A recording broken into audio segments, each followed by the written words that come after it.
Merhaba, Papatya Örgü Dünyası YouTube kanalıma hoş geldiniz.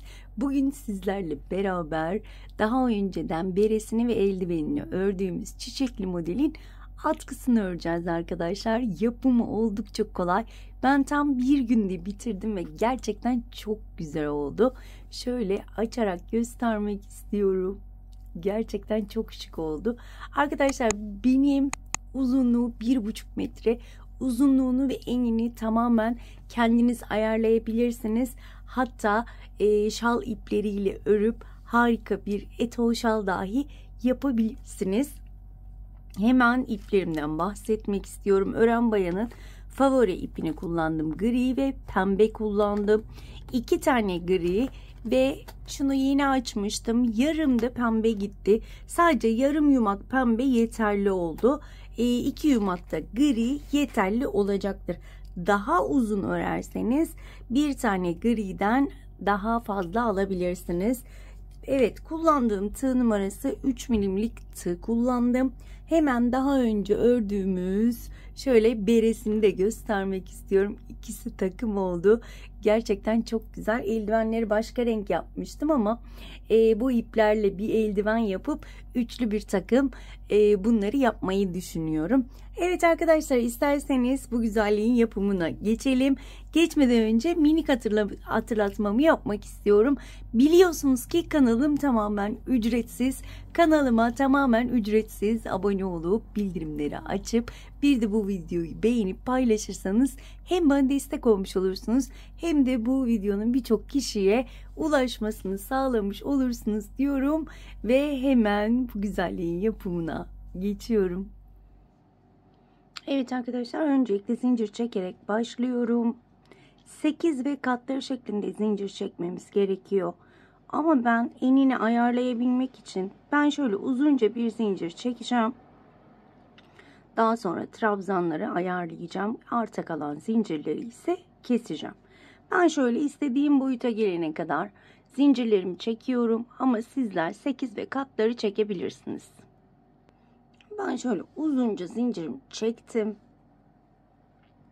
Hemen burada en son tuttuğum zincirden 1, 2, 3 tane zincir çekiyorum. Tığın başını doladım. Hemen tırnağımla tuttuğum zincire değil, hemen onun yanındakine batıyorum. İkili trabzan yapıyorum. Tığın başına doladım. Onun yanındakine batıyorum. İkili trabzan yapıyorum. 3 tane yan yana ikili trabzan yapmış oldum. Bir zincir çekiyorum. Tığın başını doladım. Bir tane zincir atlıyorum. 2 tane zincire batıp ikili trabzan yapıyorum. İkinci zincire batıp ve yan yana 3 tane ikili trabzan yapıyorum. Battaniyede yaptığımızın aynısı aslında arkadaşlar. 3 tane yan yana ikili trabzan, bir zincir, bir tane zincir atlıyorum. İkinci zincire batarak yan yana 3 tane ikili trabzan yapıyorum. Bu şekilde çift sayı olacak şekilde gruplarımı yapıyorum. Bakın, bir tane arada zincir boşluklarımız var. Yan yana 3 tane ikili trabzan, arada bir zincir. Bu şekilde istediğiniz uzunluğa gelene kadar örün. Eğer 8 ve katları şeklinde çalıştıysanız zaten tam gelecektir. Ben daha uzun çalıştığım için istediğim boya geldiğinde ben bırakacağım arkadaşlar. Evet arkadaşlar, ben toplamda 2, 4, 6, 8, 10 grup yaptım. Benim için yeterli. Hemen ölçü vermek istiyorum. Bir atkı için şöyle 20 santim benim için yeterli.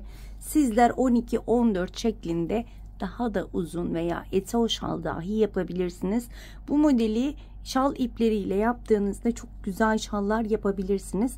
Ben uzun çekmiştim. Hemen şöyle bakın. Çok dibinden olmayacak şekilde şöyle kesiyorum. Daha sonra şu ipi tutup şöyle çektiğimde daha sonra da bunu alttan saklayacağım arkadaşlar. Şimdi burada 2 zincir de çekebiliriz. 3 zincir de çekebilirsiniz. Ben 3 zincir çektim. Tığın başını doladım. Hemen önümdeki boşluğa batıyorum. Battaniyeden farklı başlayacağım buna. O yüzden biraz dikkatli izleyin. Hemen önümdeki boşluğa 2 tane ikili trabzanımı yaptım. Şöyle pembe ipimi de hazırlıyorum. Üçüncüyü yine 2 ilmek aldım. İkinciyi pembe ile kapatacağım. Bir zincir çekeceğim. Şu ipimi şurada bağlayacağım. Daha sonra da onu saklayacağım. Şöyle biliyorsunuz ben 2 düğüm atıyorum çözülmemesi için. Evet. Hemen altta griyi yürüterek hemen önümdeki boşluğa batıp yine 2 tane ikili trabzan, üçüncüyü yarım kapatıyorum, yani ikisini kapatıyorum, ikisini gri ile kapatıyorum, bir zincir çekiyorum, pembeyi arkada yürüterek yine gri ile devam ediyorum. 2 tane ikili trabzan, üçüncüsü her zaman yarım ve pembe ile kapatıyorum. Bir zincir çektim ve pembe ile devam ediyorum. Bu şekilde arkadaşlar bir gri, bir pembe, bir gri, bir pembe devam edelim. Sıramın sonuna gelmek üzereyim. Son boşluktayım ve son boşluğa 3 tane ikili trabzanımı normal şekilde yaptım. Bir zincir çektim. Tığın başını doladım ve ilk yaptığım şöyle trabzanın tepesine batıyorum. Arkadan şu pembeyi de yürütmeyi unutmuyorum. İkili trabzan yaptım. Hemen şunu yine üste alacağım, pembeyi yukarı taşımak istiyorum. 1 2 3 zincir çektim, modelimi çevirdim, 3 zincirimi çektim, şöyle pembeyi de arkaya alıyorum.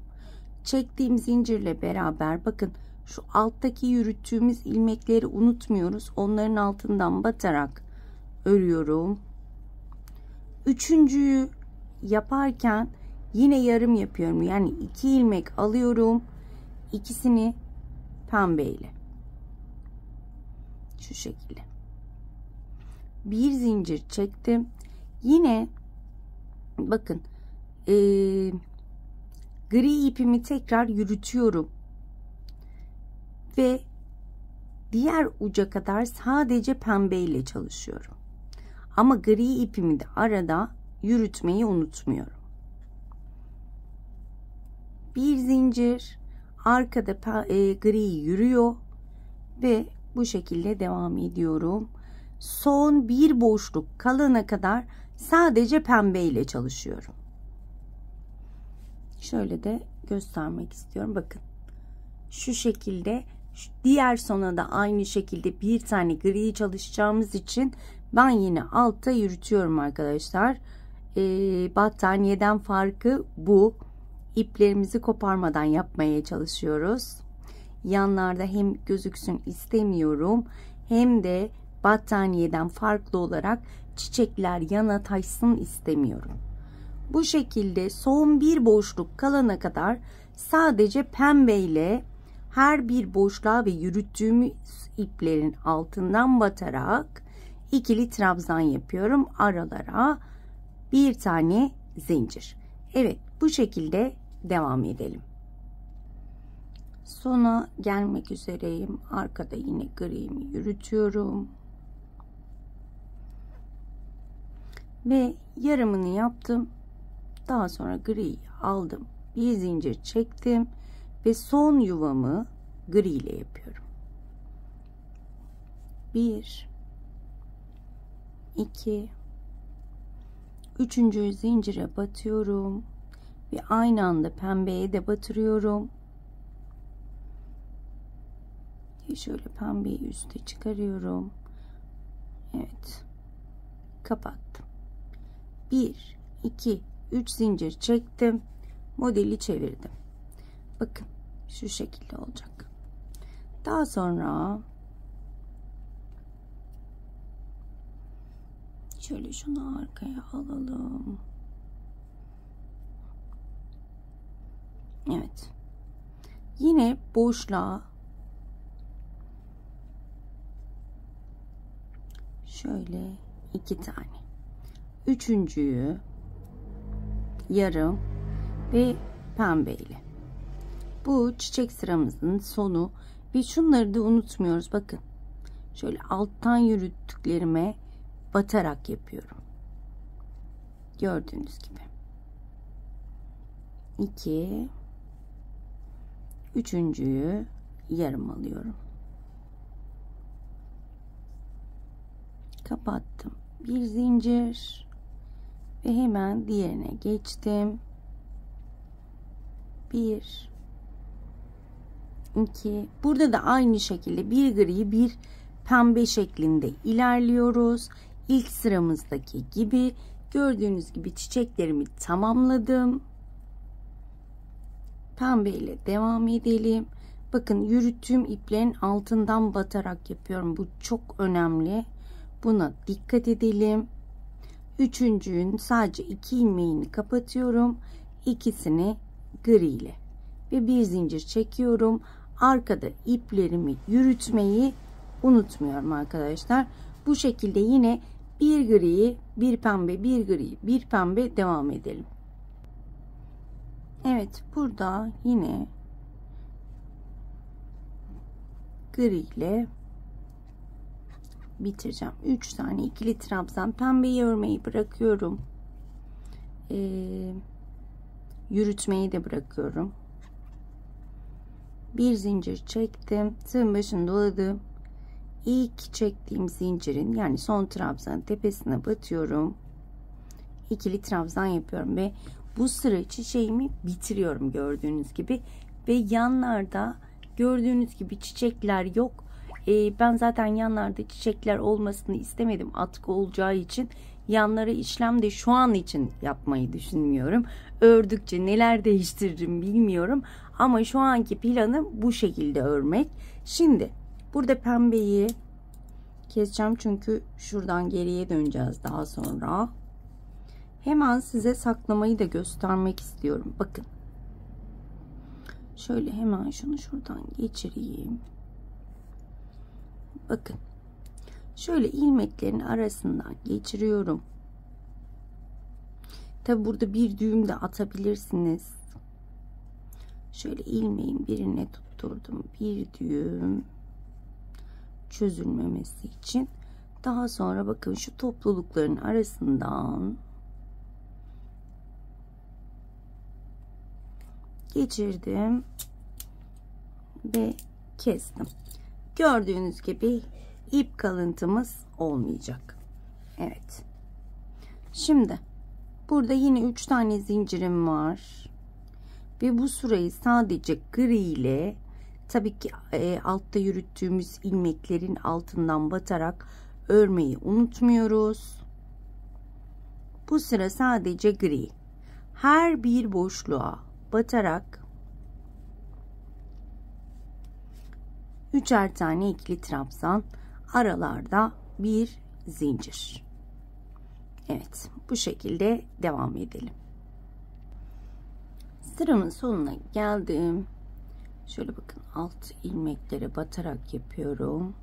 Son trabzanıma battım. İkili trabzanımı yaptım. Şöyle yanlarda şunlarda kalmasın diyorsak her sırada iplerimizi kesebiliriz. Evet. Şimdi bir üst sıraya geçiyorum. 3 tane zincirimi çektim. Şimdi ilk boşluğa gri'mi yapıyorum. 3 tane ikili trabzan. Bir zincir çektim. İkinci boşluğa da 2 tane. Şimdi ikinci sıra çiçeklerimize geçtik. Üçüncüyü yine yarım yani 2 taneyi kapatıyorum.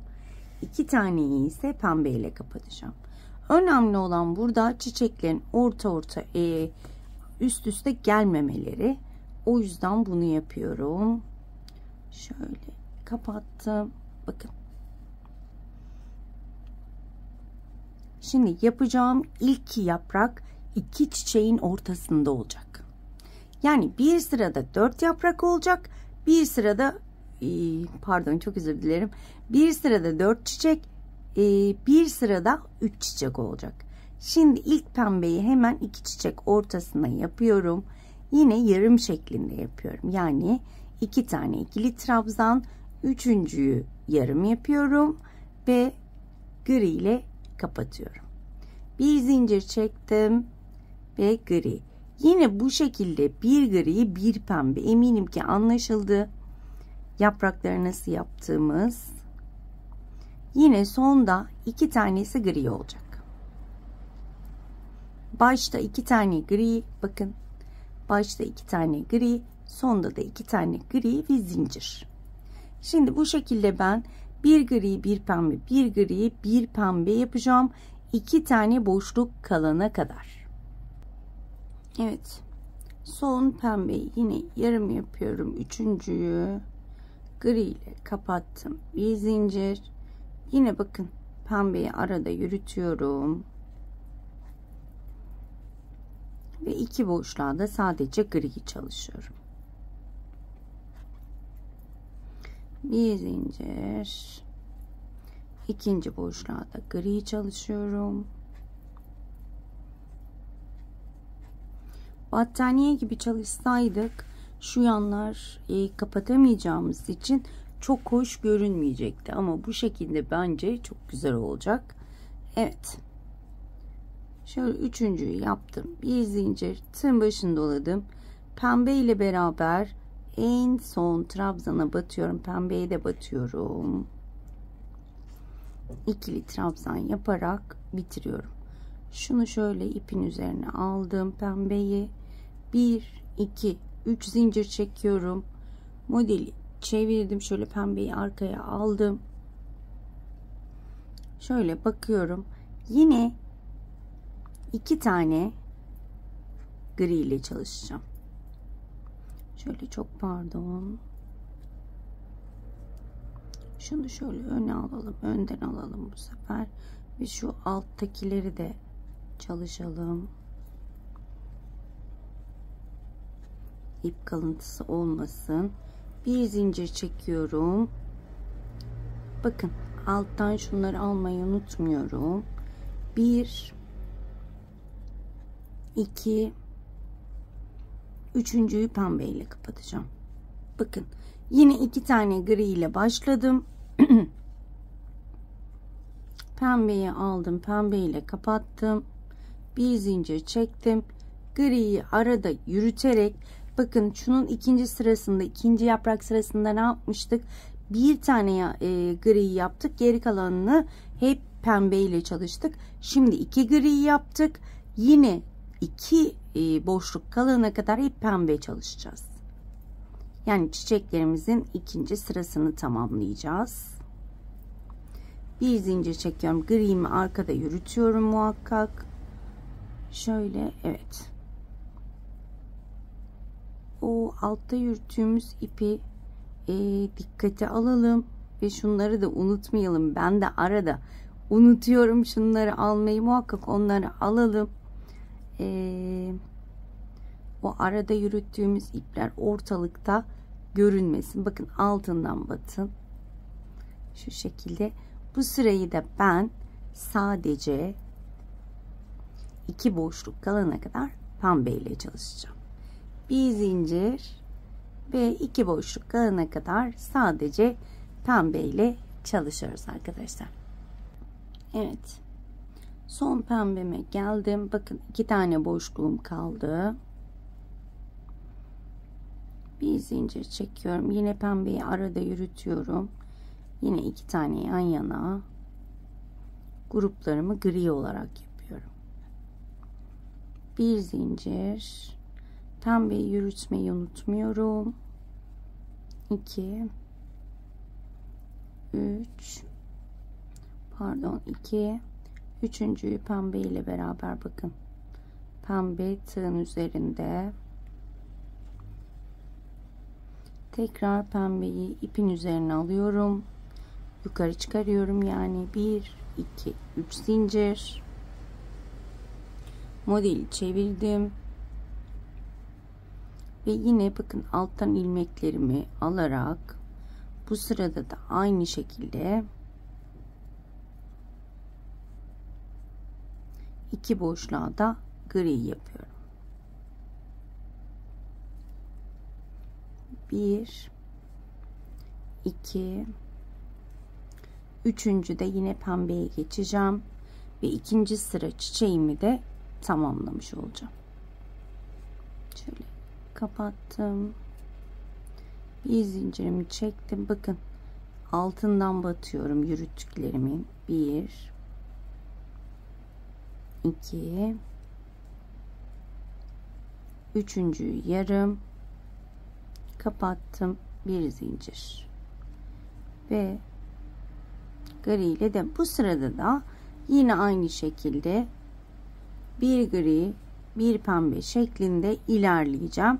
Başta ve sonda ikişer gri. Şöyle hemen göstermek istiyorum. Bakın başta ve sonda yine ikişer gri, bu şekilde devam edelim arkadaşlar. Burada üçüncü çiçeğimin yaprağını yine sonuncu trabzanını gri ile kapatıyorum. Bir zincir çekiyorum ve pembe ipimi kesiyorum. Burada çiçeği tamamladıktan sonra her bir çiçek sırasını bitirdikten sonra pembeyi kesiyoruz. Çünkü aynı yönde başlamıyoruz. Şöyle şunu zaten saklamayı gösterdim ve iki boşluğu da gri ile bitiriyorum. 2 3 bir zincir çektim. İkinci boşluk,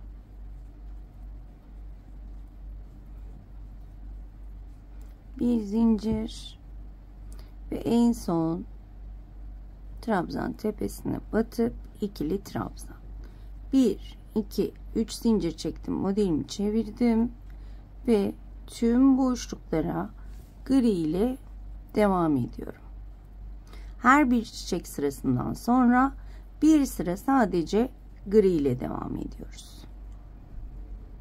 Evet, bu şekilde gri ile bir sıra örüyorum. Daha sonra üçüncü çiçek sırasına başlayacağız. İlk çiçeğimiz 4 taneydi. İkinci çiçeğimiz 3 tane. Bir üste başladığımızda yine 4 tane ile başlayacağız. Ben bu sırayı bitirip hemen dönüyorum. Evet, sıramı bitirdim. Gördüğünüz gibi 2 sıra çiçeğimiz bitti. Ve 3. sıraya geçmek için yine 3 zincir çekiyorum. 1 2 3.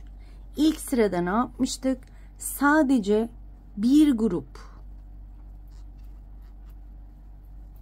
ikili trabzan yapmıştık. 3. trabzanda pembeye geçiyorum. Ve yine burada 4 tane çiçek sıramız olacak. Yani ilk sıramızın aynısı arkadaşlar. Eminim ki anlaşıldı.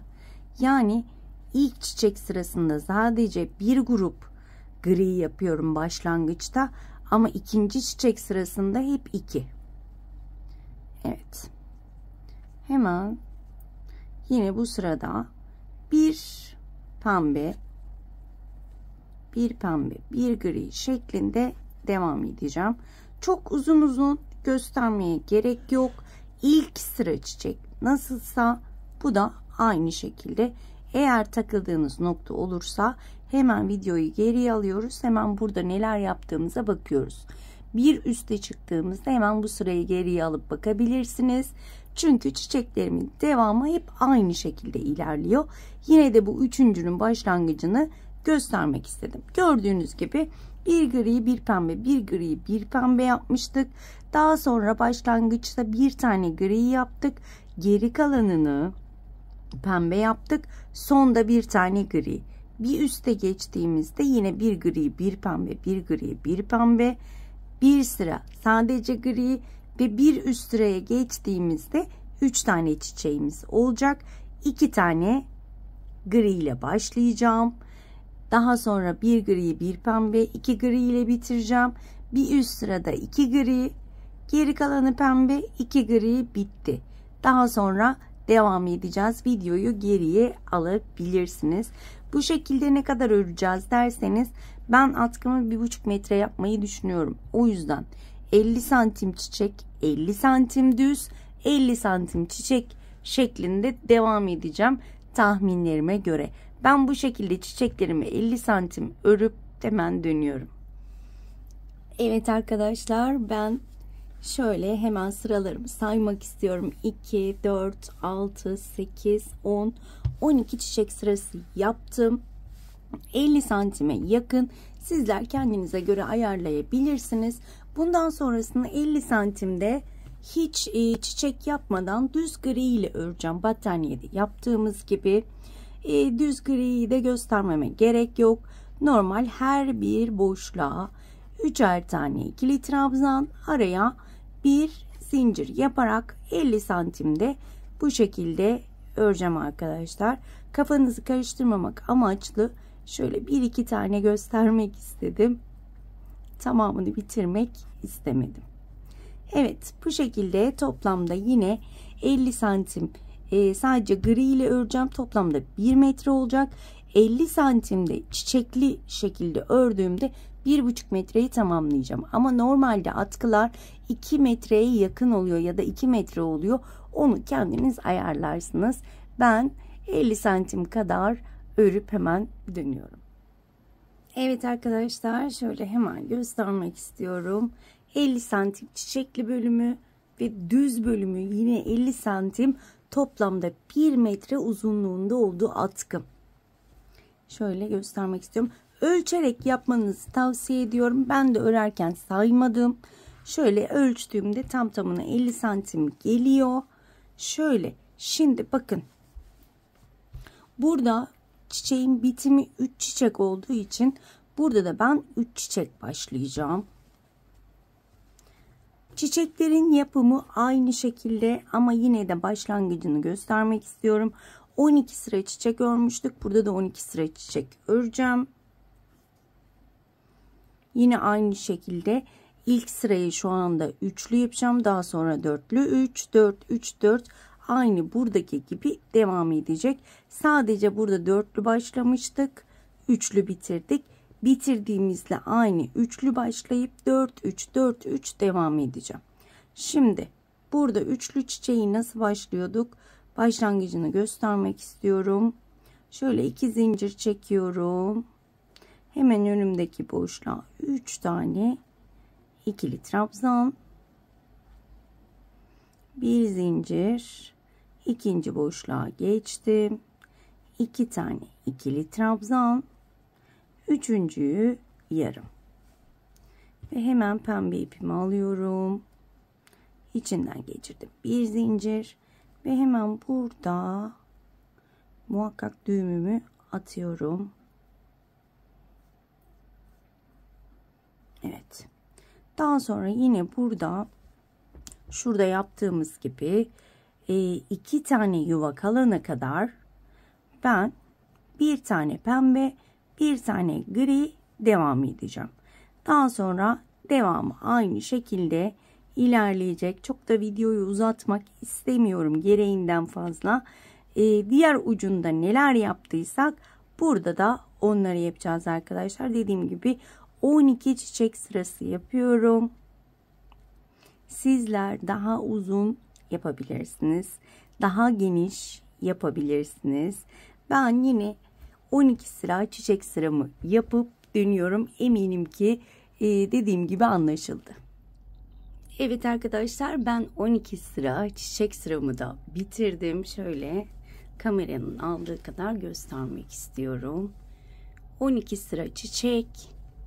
Yine aynı uzunlukta sadece düz gri ördüm ve yine 12 sıra çiçek sıram olarak toplamda 1,5 metre ördüm arkadaşlar.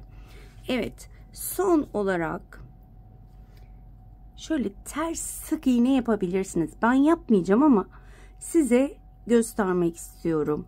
Bakın, şöyle arkadan ilmeklere batarak ilmek alıyorum, sık iğne yapıyorum. Arkadan, yani ters olarak gidiyorum. Bakın, şöyle ilmeklere batıyorum, tek ilmeğe batıyorum. Şöyle birine batabilirsem, evet, ilmek aldım ve sık iğne yaptım. Bu şekilde sık iğne çerçeve yapabilirsiniz ama ben gerek görmedim çünkü şöyle kenar kısımlarına bakarsanız gayet düzgün benim için. O yüzden burada ipimi kesiyorum. Şöyle bir zincir çektim, ipimi kestim. Daha sonra bu ipi şöyle içten alarak saklıyorum. Yine her zamanki gibi yine sorular gelecek biliyorum, hangi iplerle yapabiliriz derseniz çok kalın olmayacak şekilde istediğiniz tüm iplerle rahatlıkla örebilirsiniz arkadaşlar. Başta da dediğim gibi şal ipiyle dahi örebilirsiniz. Çok şık şallar çıkacağını düşünüyorum. İleride eğer istek gelirse evet şalda beraber yaparız. Evet. Şimdi bunlara şöyle bir püskül yapmayı düşünüyorum ama benim yapacağım püskül yine ana renkten oluşacak. İsterseniz pembe de yapabilirsiniz. Ben şöyle çok sade bir şey olsun istedim. Aynı uzunlukta iplerimi kestim. Bunları aynı uzunlukta nasıl kesebiliriz derseniz şöyle bir karton bulup etrafına sarabilirsiniz. Evet, şöyle bir tane alıyorum ve tek tek trabzan tepelerine batarak şu şekilde ilmekleri alıyorum. Şöyle şunları eşitliyorum. Bakın. Şöyle iki ilmeği şu ilmeğin içinden geçirdim ve şu şekilde sabitledim. Tekrar gösteriyorum. Hemen yanındakine geçiyorum. Bakın. Şu şekilde tutuyorum. İlmeğin içinden geçirdim.